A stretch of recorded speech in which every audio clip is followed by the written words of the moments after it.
Wisp Sports Radio, the voice of women in sport. Hello, and thank you for downloading The Mind Matters here on Wisp Sports. This is Season 2, Episode 2.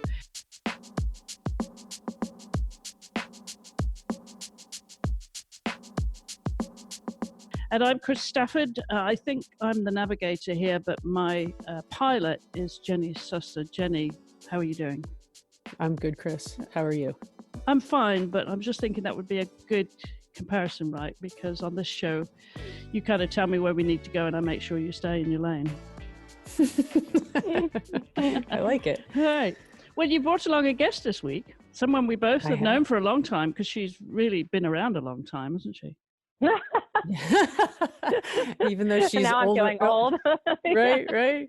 She's not quite as old as that, but yeah. Well, why don't you go ahead and introduce our guest and why she's been invited to this week's party? So our mystery guest is Sinead Halpin, and Sinead and I have known each other for not a terribly long time, but have been working together for a little while. And she is, I'm not supposed to have favorites. She's one of my favorite people to work with. I always... You're checking in the mail. There we go. I always look forward to all of our conversations. She works very hard, and she's just got a really cool, great mind, especially her competitive mind. And I thought she would add just a tremendous amount to our conversation. Oh, Yeah. Thanks, Jenny. How about that for a welcome, Sinead? I know. I'm like, that's the best part of my week. This call can be done now. So we are obviously raising expectations here in that preface to the show. And we're going to be talking about high performance. You as a high performance athlete, having been on the team, Sinead, you've seen what it's like, you've felt what it's like, you've experienced the grit and the blood, sweat and tears of getting to the top of your sport. So I think that's where we're going to dive in a little bit, since this is all about the psychology of sport. And I'm just going to sit back and watch because, as I said, I'm just a navigator. I'm going to hand over to the pilot. Great. Well, Sinead, maybe you could brag on yourself a little bit and give our listeners the bio, your athletic and national team Olympic bio. For Don't sure. be shy. Yeah. You don't have to tell me that. Yeah, I've been riding at the high performance level now for, oh my gosh, probably over 10 years. How old am I? No, probably more like 15 years, maybe more than that. But I have, ridden on a couple of Nations Cups. I was the first alternate for the 2012 Olympics. I was on the 2014 World Championships team. I've gotten to travel all over the world. I've been really fortunate with some lovely owners and some lovely horses. And I think in our sport, you ride on a team, but you stay on how it's set apart on a list, and the lists get updated twice a season. So as long as you're kind of in those lists, you're considered part of the high performance side of our sport. So I've been on those lists for several years. So you always get to kind of stay in the mix of things. And then a year and a half ago, I had a baby. So I kind of took a little bit of a step back, and my husband and I bought a farm, and now I am eagerly clawing my way back to the top. And could you tell us a little bit about your sport? Sure. Just for people who just give the intro. Yeah, basically it's 3-day eventing, and we like to kind of say it's the triathlon of horse sports. You've got one horse and you need to compete in 3 different phases. You've got to do dressage, show jumping, and cross country, and it's based from the military. So they needed a horse that was going to be obedient enough on day one that the commander or whomever was riding the horse, that they were confident that the horse could basically go, whoa, turn left, turn right, and really listen to its leader. And then on the next day, They wanted to make sure, even though that horse was submissive, that it was brave and bold enough to go gallop across fields and jump hedges and tractors and, swim across rivers. And then on the third day, it would have the endurance to have done all of that and then come back and be careful enough and classy enough to jump a show jumping round. Whereas the day before, it might have had to jump into the water.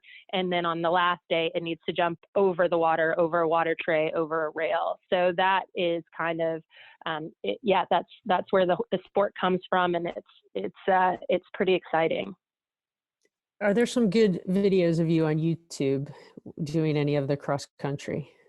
Yeah, for sure. I mean, my name is pretty unique. So if you look at Sinead Halpin, normally if you put in our biggest 5-star, our biggest competition in the United States was called Rolex Kentucky 3-day event. Now it's called Land Rover Kentucky 3-day event. So if you put in my name and put up in Rolex or Land Rover, there should be some good cross country clips there.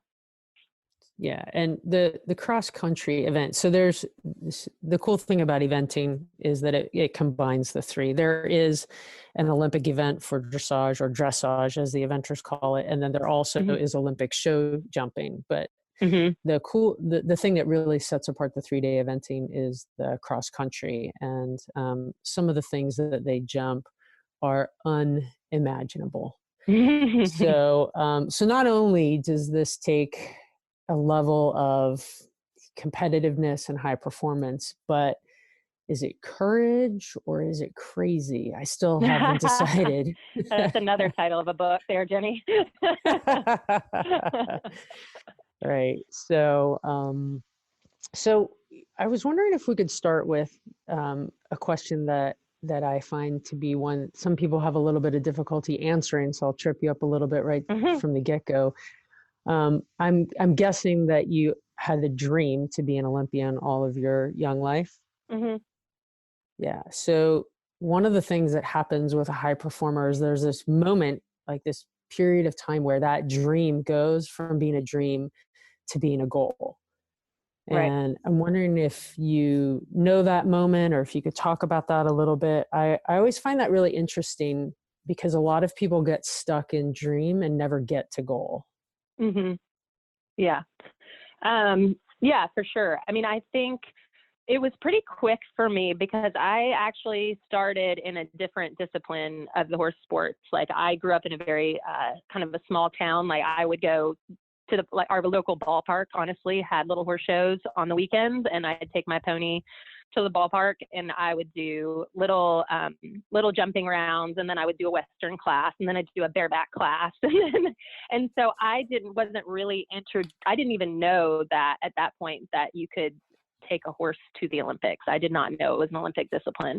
And then by chance, I ended up going to work at quite a young age at 15 up to Virginia for a Canadian Olympian. I only started eventing when I was 14. We had a local event. I went and saw it. I was completely hooked, saw the cross country, and I thought this is so cool.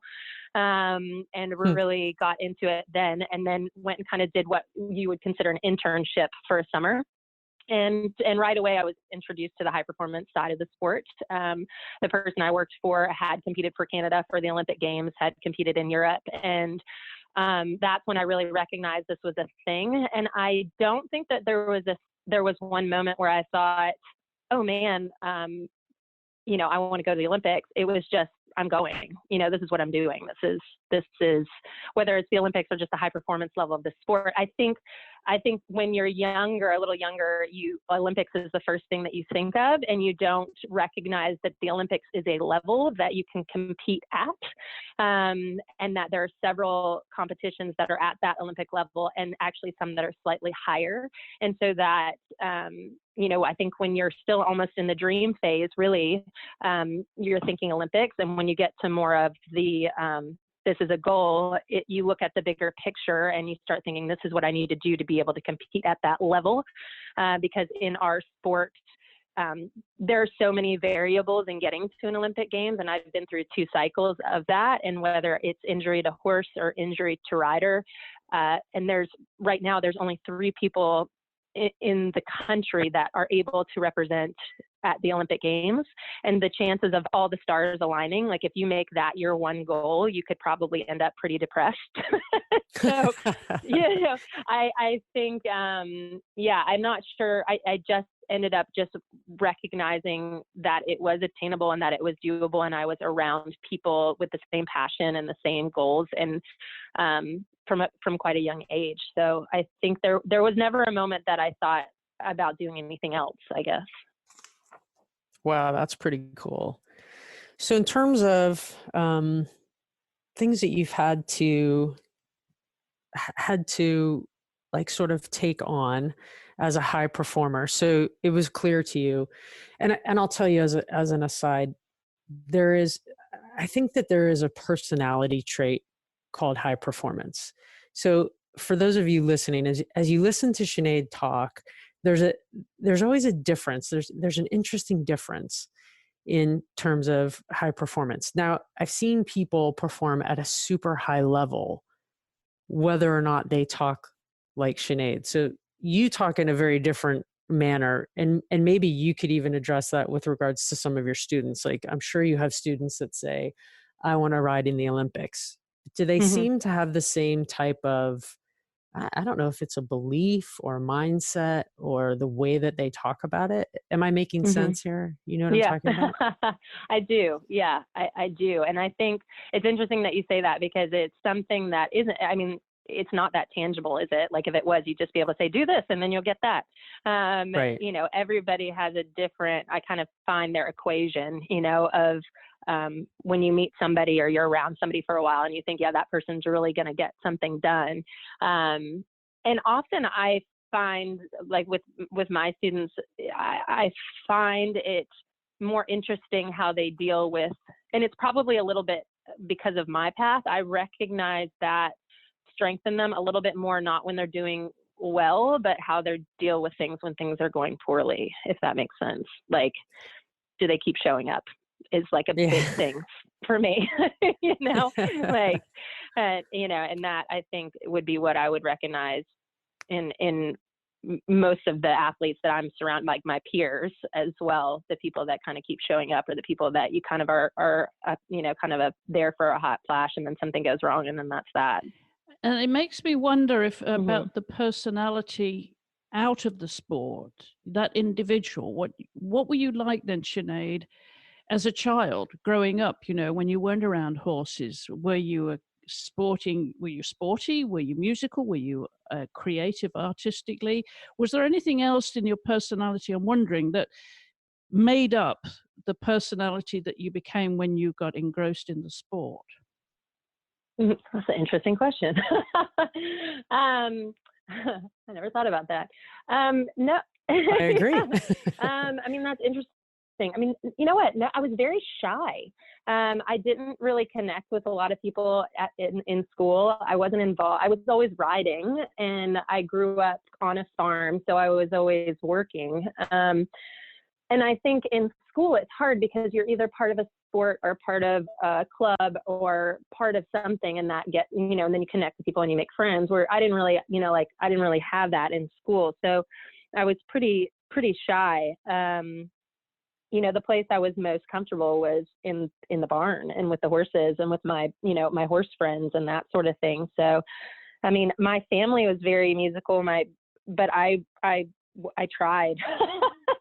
And I failed, but guitar, yeah, right? I tried the piano, I tried the guitar, but it's actually funny because I was saying this to Jenny the other day, you know, like, my mom, my dad, my brother all play guitar. My mom plays piano. My everybody sings. And I tried to play the piano for a little bit. And then I came back a little bit later in life, and I was determined to figure out how to play the guitar because I just thought it was so cool. I love listening to music. I just have great fond memories of the guitar being played around the house. And I thought I just didn't try hard enough. I just didn't, you know, really put my heart and soul into it. And I swear I signed up for lessons, and I took lessons once a week for, I don't know, maybe 6 months, bought the guitar, bought everything. And I was like, I'm doing this. And I just could not make myself practice enough. And it's like, And I thought about a conversation that Jenny and I had, and it was like, do you want to do something or just want to do something?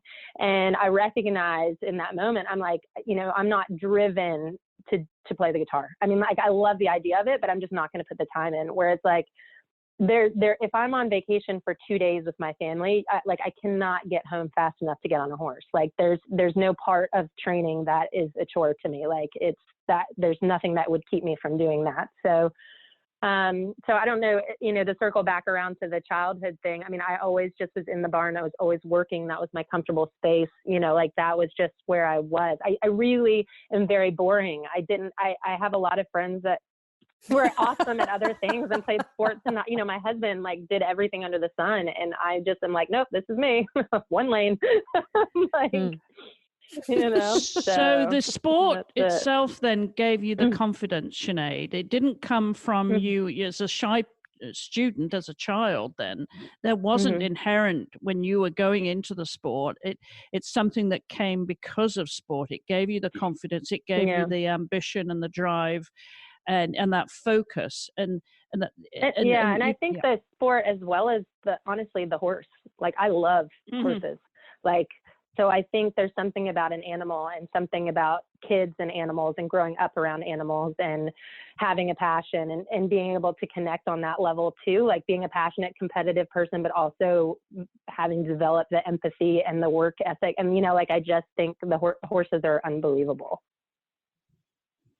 Yeah, we often hear that, don't we? That horses, I mean, I know from my personal experience growing up as a child, it was where sport and horses were my safe place. It didn't come from me as an individual or from a bit feeling like I belonged in the family even. That's another story. But I think what sport can give you is that self-confidence. And if you are passionate about it, it's you're going to the stables is your go-to place, isn't it? It makes you. It really does make you. But then, what is it that triggers you to know to develop the self-confidence and self-belief to become high performance and know that you belong there? There's no imposter syndrome. Right. You know that you belong there. Was that a question? It is a question. It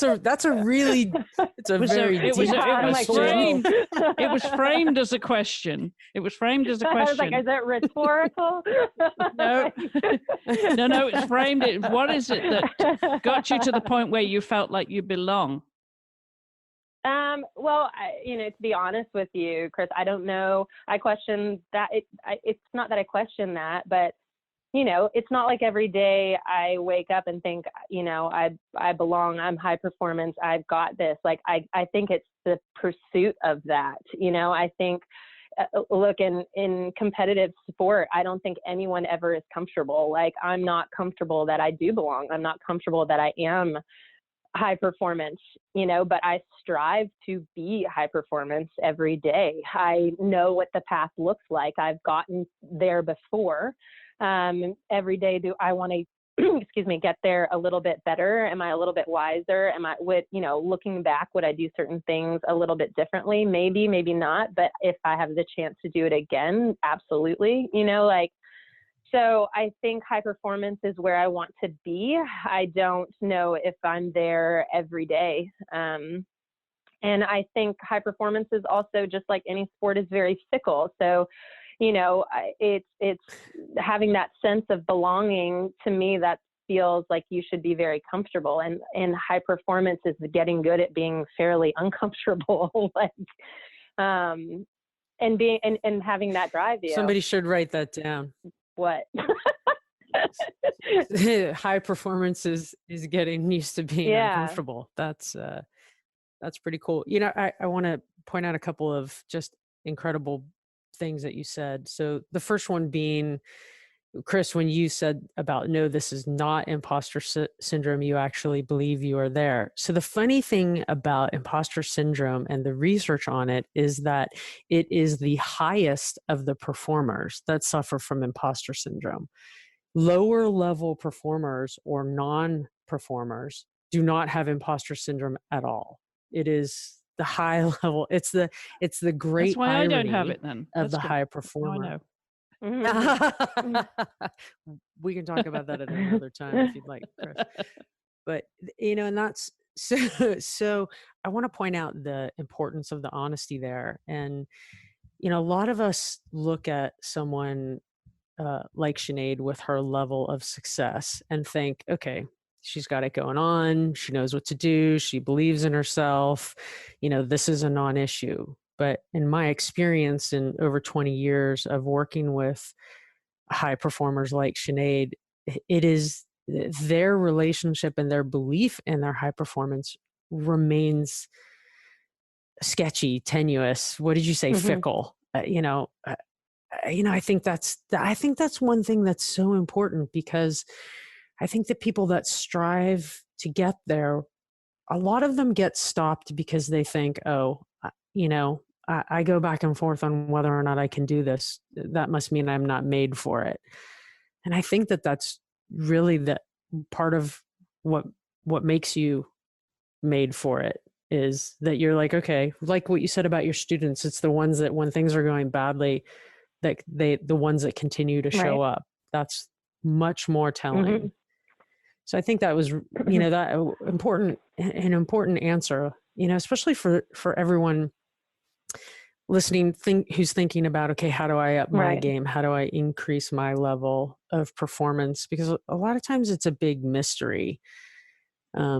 So I just thought that was really cool. That's one of the things I appreciate about you is that and your willingness to be open about that and your leadership there. Like, I think that's super cool. Thanks. And I mean, it's thanks. Yeah. I mean, I think that it's super. It helps me when, and I think one of the things that's helped me a lot over the last couple of years is actually getting kind of a good group. It helps, and it's hard sometimes, but I have a good group of friends that also compete at the level. And when you can kind of create a space where you can be a little bit honest, and you hear somebody else is kind of struggling through something, you go, okay, I feel so much better. And then it gives you the confidence to ask for questions and to lean on some other people and go get the help where you need it, and all that sort of thing. And I think that's helped me a lot. And it's actually surprising. It's not surprising that people don't talk about it more. I think people would and do, but everybody just gets really busy, and it's opportunities like, I mean, it's true, but it's opportunities like this, like with podcasts like this, and, people honestly writing blogs are writing, it's getting, lately there's kind of this push of information that's easy and attainable. And I think it's making people more relatable and understand they're not maybe as alone or different than the people, like you said, that are kind of at the higher performance part of sports. I don't know. What do you think about that? That was just a random thought. Yeah, I think that's spot on. I think that the community is so important. I work with individual athletes and teams and, sort of run the gamut. And when I tell someone, yeah, that's completely normal, they go, really? And that's always stunning to me. Yeah. Yes, really. Totally normal. Like, just about every human emotion translates across our collective community. Everybody, I always say it's the same ice cream shop, just different flavors. So, the people who don't look like they have doubt, of course they have doubt.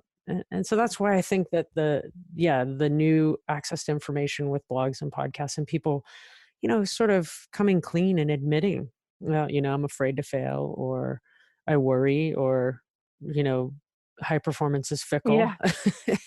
I think that's super important, and people don't get enough of that. So maybe you could talk a little bit about some of the, and I'll use wins and losses, but not like in an exact form, but some of the things that have shaped your journey and your high performance path. Some of the big wins, big losses, or maybe they don't seem big, but they did for you. Like some of the things that really helped you go and you thought might stop you. I would say I was pretty, I had a bit of luck early on with getting quite a nice horse through a trade. So I don't come from a wealthy family, but I come from a very, both my parents were immigrants and, kind of came over here because they sold everything they had in Ireland and traveled around the United States in a camper and just worked wherever they went. Like they mucked out stalls at the Kentucky Horse Park. My dad cleaned the bottom of boats in Texas, like they just worked to kind of for that American dream. And so I really was raised in a household of like, you just work for what you want. And they never told me no about anything like that. Like, you want to go to Virginia and you're 15 by yourself for the summer? Cool. Figure out how to do that, And so my mom, we ended up getting a little horse off the track for like, I don't know, a couple $100 or something. And my mom really liked the horse and he had a really great name. His name was John. John, the OTCB.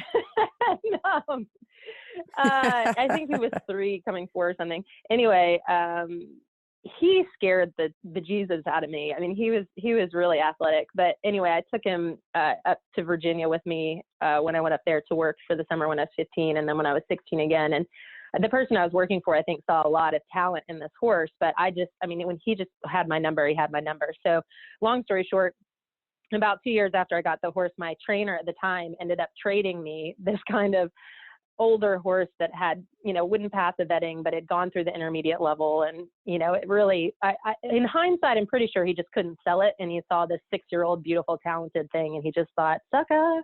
So he traded me horses and somehow convinced me not to vet this thing, anyway, that's another whole podcast. And, anyway, so that horse, I took it to my first event with it and I won. And I thought, this is awesome. And then I went to my next event with it and I moved up levels because I just thought I should. and I fell off twice in the show jumping. And this was when you could fall off the second time you got eliminated, but I fell off twice in the show jumping.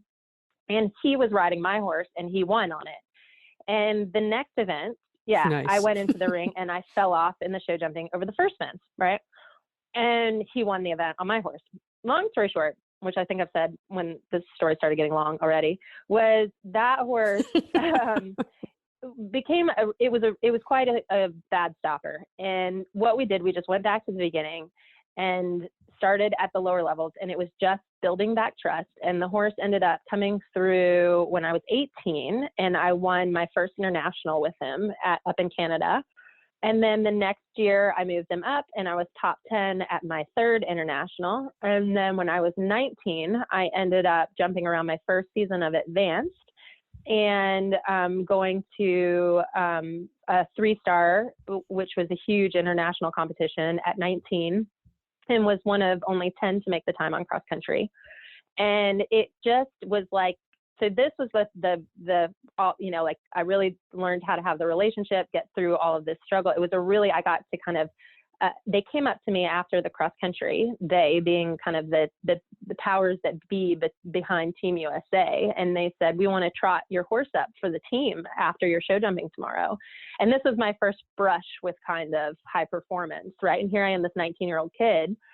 And I don't know what championship was that year, but I went into the show jumping and I totally panicked and I had 5 rails down, and they came up to me afterwards and said, we no longer want to see your horse trot up.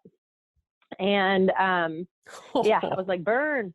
And but it was such that horse to me, I think, was such a blessing because it got me, it really was a combination of so many highs and lows. And it got me my first kind of taste of high performance. It gave me my first real kick in the pants of like, you got a lot of work to do, girl.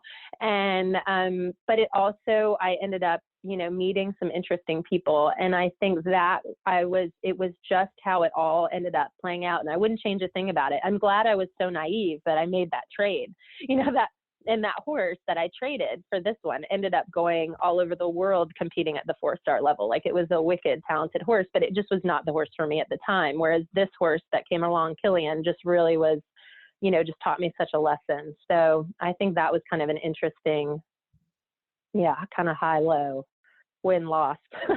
Yeah, he sounds like it sounds like it was both. Yeah, it was a bit of all of it. So the So the sports psychologist in me, of course, wants to ask, okay, so you obviously choked that show jumping round, which makes a ton of sense. 19, your first brush, not having no resources, perhaps not the skill set, and for sure not the know-how. Like, how did you recover from that and grow from that? And even if it's something that is now as opposed to then, maybe looking back, maybe we can start to dive a little bit into the psychology of your high performance journey and bring people up to speed to where you are now. I mean, I think it's interesting because I think somewhere in me, I never quite got over it. I think that I was. We need to talk about that. Well, I just thought about that right now. I'm like, am I over this? Like, I don't think I am. You know, like I think in, you know, the next 10 or 15 years after that, I think I had a lot of things in the show jumping that have happened throughout the years that, you know, I still kind of have something in me that I think hasn't quite let that go. But I think I actually had Captain Mark Phillips, who is the coach of the U.S. team at the time, come up to me after the show jumping, and he said, you need to go ride with someone else. He said, you need to go, and if you want to do this, you need to go base yourself with David and Karen O'Connor, or you need to go base yourself with this person or that person. But he said, there's a lot to like about what you're doing, but not what I saw today. And you know, and to be honest, at the time, I think the person I was riding with taught me a whole lot about a whole lot of stuff that I think actually he panicked too on that morning and changed a lot about my normal show jumping prep, and the whole thing came undone. I mean, I think he was worried and tried to change some stuff that we had done in our training, and I think I panicked, and that was that. So the late last minute change, kiss of death. Change. Yeah. And I think we've had some conversations, Jenny, about other situations and about, you know, making sure that the people that are around you, you really trust them, and you trust them with, you know, because words in those last few moments before you're about to go on stage or about to perform, they can make or break you. Like, and so you either have to you can't let anyone speak to you, which I did go through a long period of time where I just like completely 20 minutes, 30 minutes before I would compete, just no one could talk to me.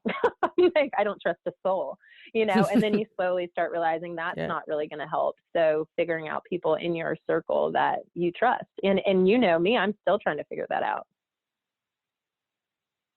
Yeah. Wow.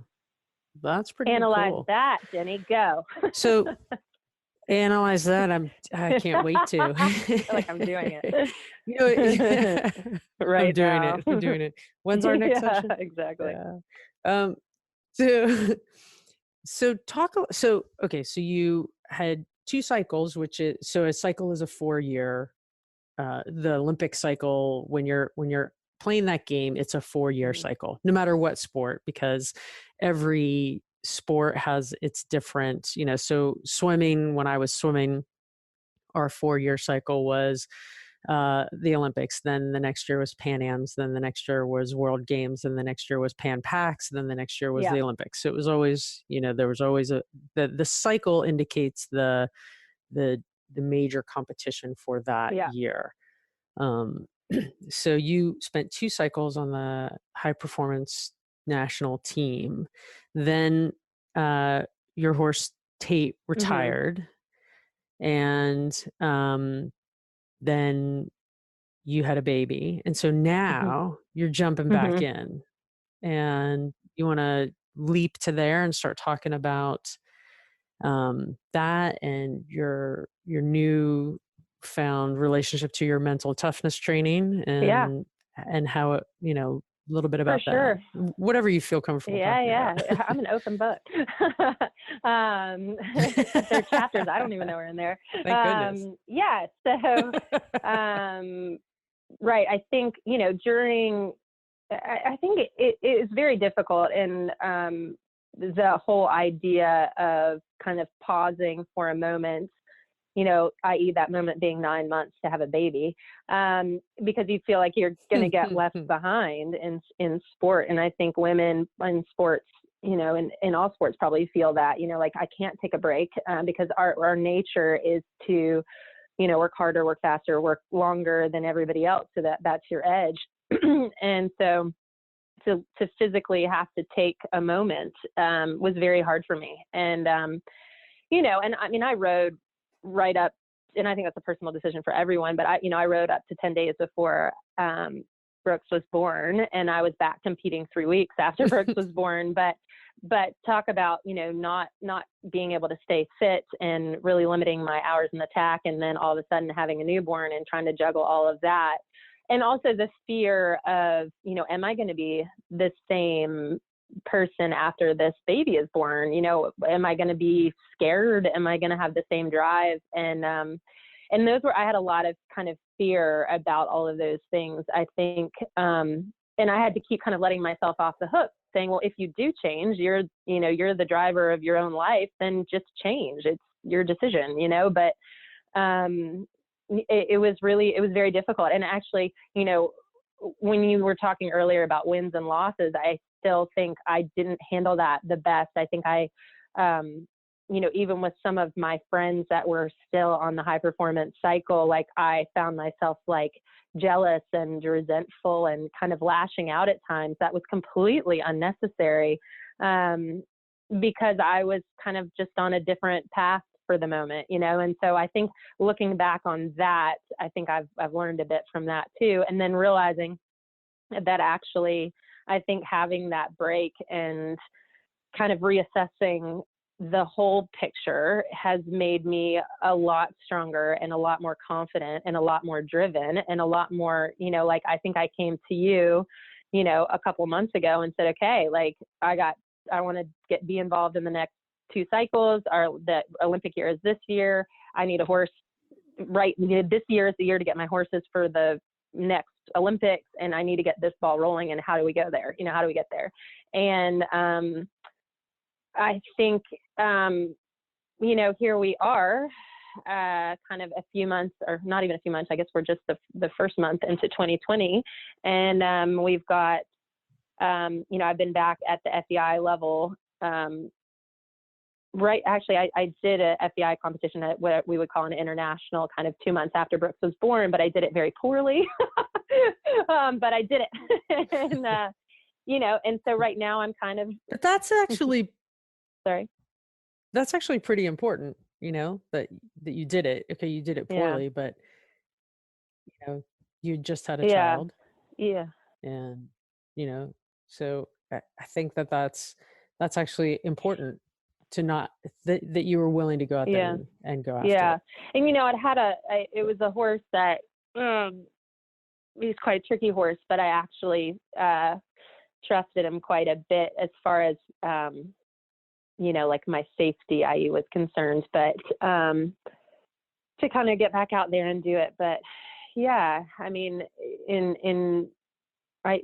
basically here we are just kind of building on that horse and a couple of other ones, and trying to make sure that we keep opening doors in our farm for new horses and new owners and new clients, and the clients that we had, just making them feel special and involved, so that, because it really does take a team of people to get you into that high performance realm of things, basically. So we're just constantly working on that.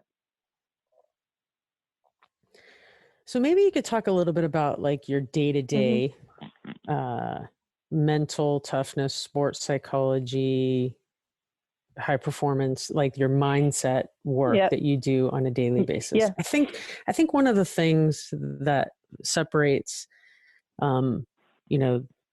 levels of high performance is the willingness to do the work. And, I go all over the place. I lecture all over the place. I do sport, I do individual, I do corporate. And one of the things that I always say about 100 million times is, now there's work to do, and doing the work on a, and it has to be a daily basis. When when I work with athletes, I use the analogy of, you don't go to the gym once, do one bicep curl and think, okay, now my bicep is strong. It has to be continuous. And that is what I think people struggle with. And so maybe you could talk a little bit about what you do, how you do it, and how you wrestle with, okay, do I have time for this? How do I make time for something that's much more difficult to measure in terms of your, as you gain and improve your mental game? It's harder to measure. You can measure how high you jump, how fast you go, how far you run, your dressage score, but measuring your mental toughness is much more challenging. And I find that stops people. So I know that was about 12 questions, but I hear maybe you could. And I was going to throw in one more, Sinead, because I think if you could include, are you taking notes? Well, if you could include the motherhood component to this, your conscience about being a parent, and that being first and foremost thing in your life now is being a mother and being a good mother. And the guilt that might come with that, when some might consider it, oh, well, she's also a bit selfish because she goes off and does her own thing and leaves him, that you've got to get past that Chris. as well. Right? Just put it out there. Right? But that's how some people, right? That's the other part. That's your look after himself. I mean, I leave him water. Love it. You give him, at least you give him water and shelter. But you know what I'm saying. It's just that part of being a mother and balancing your life. For sure. I mean, I think there's so much work to be done on the mental side of things. And I think now I'm getting better and better at it. And when Jenny, when you said the mental toughness, I think one of the things that I have been able to start noticing and measuring is kind of the, what's the right word? The clarity of things at times. So the big thing that I do is I write everything down. Jenny knows this. I'll show up for an hour session with her, and I have a notebook, and I'm scrolling, I'm flipping pages because I circle the things and put Jenny on them that I want to talk about. And we only have an hour, so I prioritize them 1, 2, 3, and, but that's been one of the biggest things for me is writing. And I used to do a lot of writing, blogs and stuff for different publications. And then in my head, I thought, if I don't write well, then I shouldn't write at all. And I think what Jenny kind of said is just write, whatever's on your mind, just write it down. If you have something that happens in a ride or something that happens at a competition, just get it down on paper. And it doesn't matter if you ball it up and throw it away, just get it down.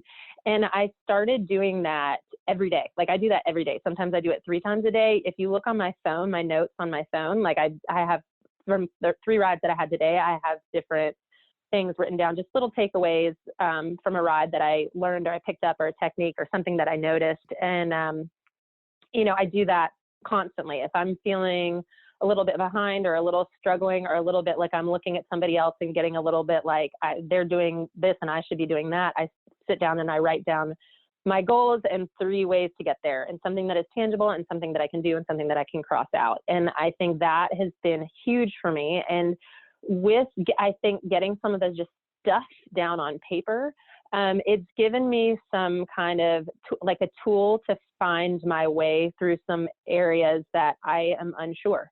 And there are moments in a ride, or there are moments that I'm reflecting on a ride, or moments in a competition where something just is so obviously clear.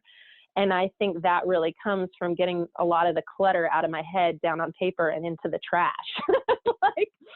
I mean, I hang on to the good stuff, but I think that that's been huge for me. And, and then getting into this meditation, it's hard to do. I think that's the hardest thing to do, is to just sit still for whether it's 3 minutes or 6 minutes or 20 minutes, but, finding the time to do that. And I used to try and do that at the end of my day, and now I really struggle doing that because of the baby. But I use that now during the transition, when I get home, normally whatever time I get home, I switch over to mom mode, or I switch over to paperwork mode, or I switch over to gym mode. I spend 6 minutes, 8 minutes lying on a mat in the floor in my bedroom with this calm meditation breathing thing. And I told this to Jenny, I look forward to it because I'm like so old and sore all the time. Like laying on a comfortable mat for 8 minutes, listening to like a breathing exercise is pretty nice.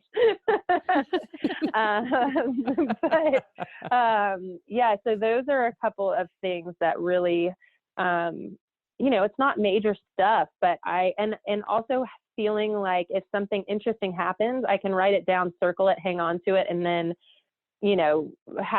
call Jenny and set something up and let's go delve into this a little bit more, because I am sure it means something, but I'm not sure what it means or what happened. And, I think I kind of like that homework. Okay, what do I need to do to kind of develop my ability to deal with pressure? Like I came back from the convention, our annual convention, and I was sitting in a room and I was listening to the panel of Pan American team riders talk about the pressure that they felt because they had to win the Pan American Games to secure our spot at the Olympics. And that's pretty intense. And then the Olympics now have a new format that there used to be a drop score. So somebody's score didn't have to count. Now there's no drop score. So every single person, their score is basically, one person on your team has an issue, you've lost your country a medal. And I started to sweat. And I was like, and I came back and I thought, I got 4 years. I need to figure out how to make sure that I'm going to be tough enough to handle that pressure. And so I started writing down places that I felt pressure, like going to take a jumping lesson with somebody I don't know, riding with somebody else on a horse that's a little bit greener than maybe I should be going with, just finding pressure situations and putting myself in them and figuring out how I deal with it, So I'm constantly kind of on the hunt for that. And whereas before, I think I used to hide from those situations or navigate around them or figure out a way that I didn't need to go do that. Now I'm like looking for them so I can feel like, my mental toughness is getting stronger and stronger and stronger. And it's funny because there was a situation that happened a couple of weeks ago, and I came to talk to Jenny afterwards, and I was like, it's totally awesome. I had this lesson, and at the end of it, I completely choked. And there were a few variables that got me to that situation, but my threshold of pressure that was going on up until that moment, I recognized the threshold of my ability to manage the stress of the situation had gotten pretty high. Like it took a lot to push my buttons. And then something finally pushed my button, and I was actually excited because I was like, now I know where the new bar is, and now I can work on that, And so I think those are things in a mental shift that's happened for me in the last little while. That are a daily thought that I'm constantly on that. I don't know, that's like as broad of an answer as the question, I guess. No, that's completely awesome. Remember at the beginning of this podcast, you said your day was made. So like now mine is. Well, everybody wins on this podcast then. So what would be your expectations of yourself then at this point in your career? Oh, wow. Want me to answer that, Sinead? I need to take a breath from the last answer. I don't know. We didn't say it would be easy coming on this show. Actually, why don't you think about that for a minute while I just point out some of the things that Sinead said that are really important. And I'm not sure how long we've been working together. It was pre-Brooks. So we're, a couple of years into this with some long gaps based on baby time.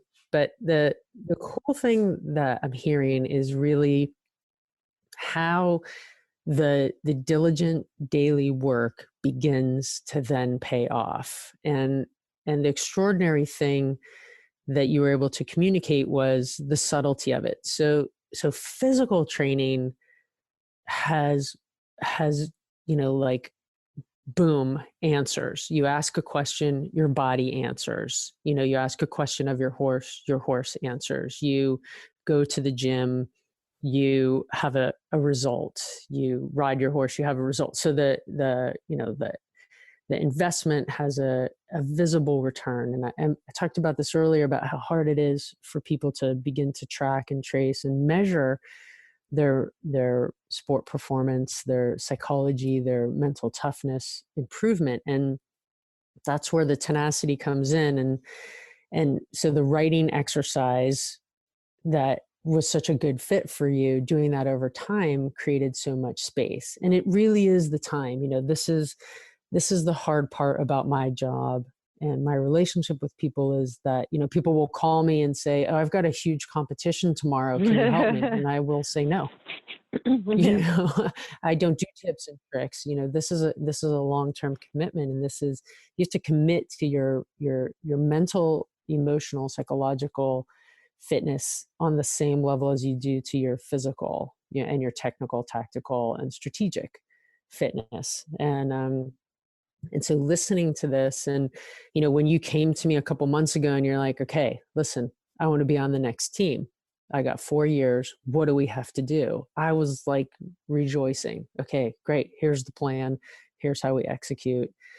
And so we tackle your mental toughness and your sports psychology training with the same type of relationship that you do to training a horse for the fitness and the skill set of being a 3-day eventing horse. So I think that for me, to have an athlete describe it that way is really validating, because it's something that I struggle with, being able to communicate to athletes. Like, this is not overnight. Nobody's an overnight success. And the strength it takes to do this ongoingly is tremendous. And so I appreciate that. And I hope that communicates to people as well.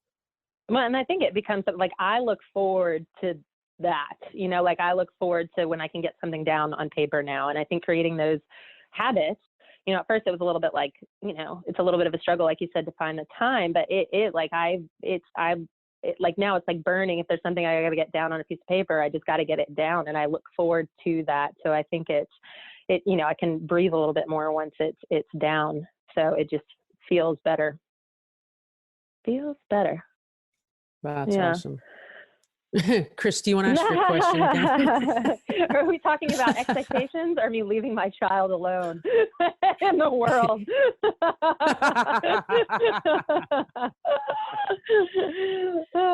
Because I can address those. Well, the question is there, right? The question is there, but I think, it's expectations and goals.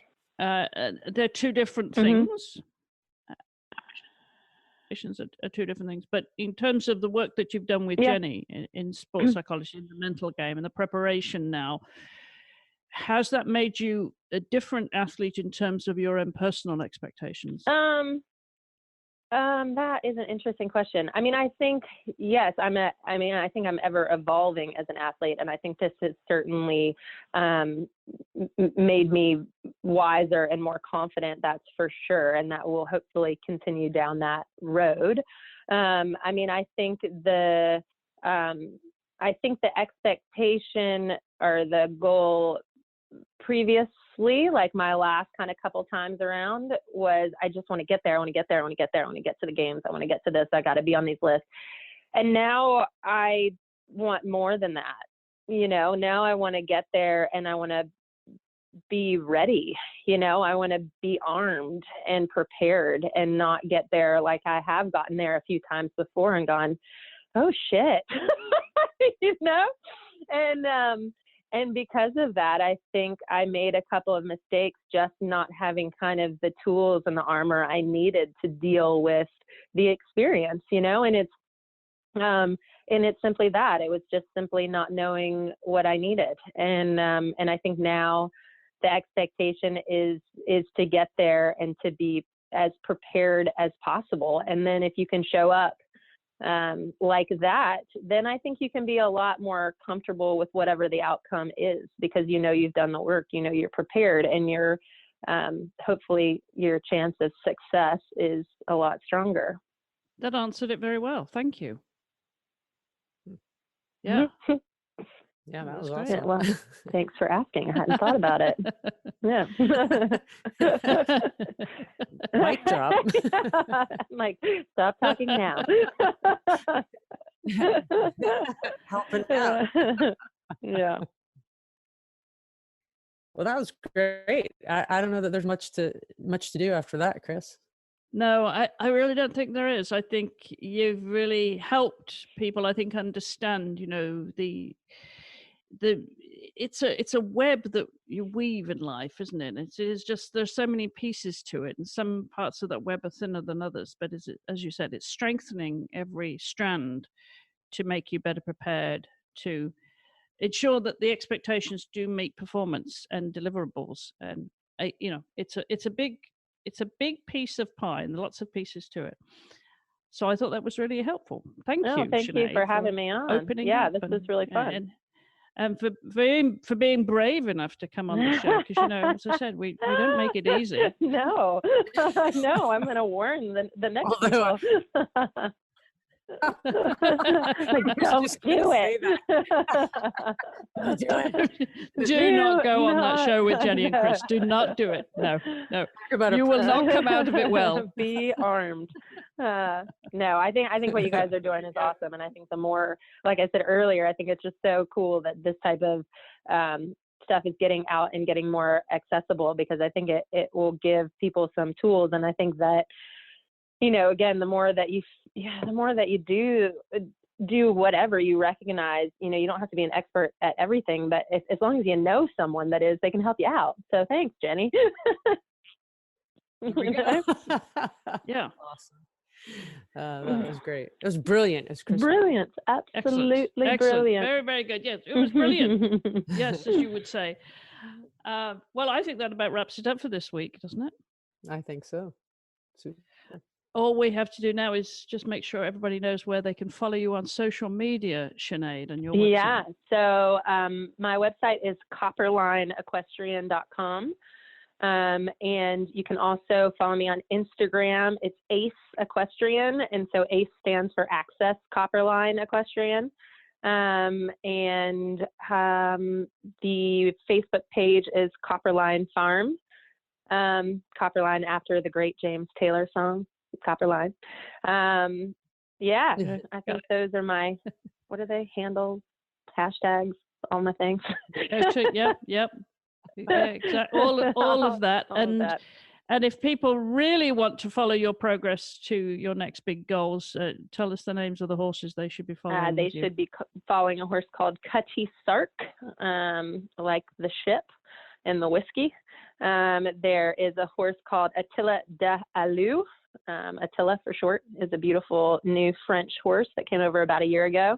I've got a really nice Irish horse called Staccato Bronx. So those three would be really the top three horses right now. All right. Which one are you backing, Jenny? Which one am I backing? Sinead. Thank you. To help you out there. There you go. I sort of have a thing for Teddy. Okay, tell everybody how to find you. Okay, you can find me at drjenny.com. Jenny R. Susser on Facebook and Dr. Jenny Susser on Twitter. And of course, we are at With Sports anywhere on social media. And if you want to contact us via email, that address is info@withsports.com. And check out all the other shows that we have here at With Sports. Wherever you listen to podcasts, just look for With Sports and you'll find the largest selection of podcasts on women's sports anywhere in the world. We cover it all here, Jenny, don't we? And we're going to be back in a couple of weeks with more sports psychology, I hope. Yeah, absolutely. Sinead, thanks again for taking the time to do this, and the very best of luck on your journey. Thank you. Talk to you guys later. All right. Thanks for listening, everybody, and helping us to turn up the volume on women's sports. Goodbye for now.